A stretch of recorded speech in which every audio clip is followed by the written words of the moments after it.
Hello বন্ধুরা, তোমাদের upcoming WBP, KP এবং আরআরবি গ্রুপ ডি এক্সামে আসার মতন একটি শতকরার অঙ্ক, যে অঙ্ক পরীক্ষায় প্রতিবার একটা থাকেই।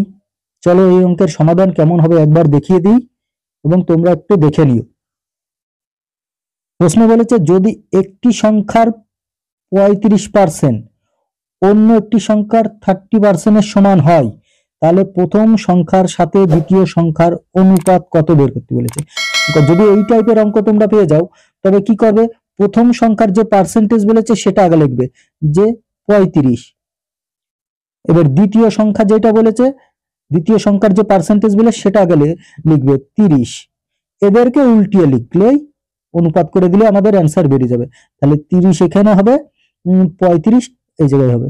এদের মধ্যে অনুপাত, এটাকে 5 দিয়ে কাটলে 6, 35কে 5 দিয়ে কাটলে 7, তাহলে অনুপাত হয়ে যাবে আমাদের 6:7।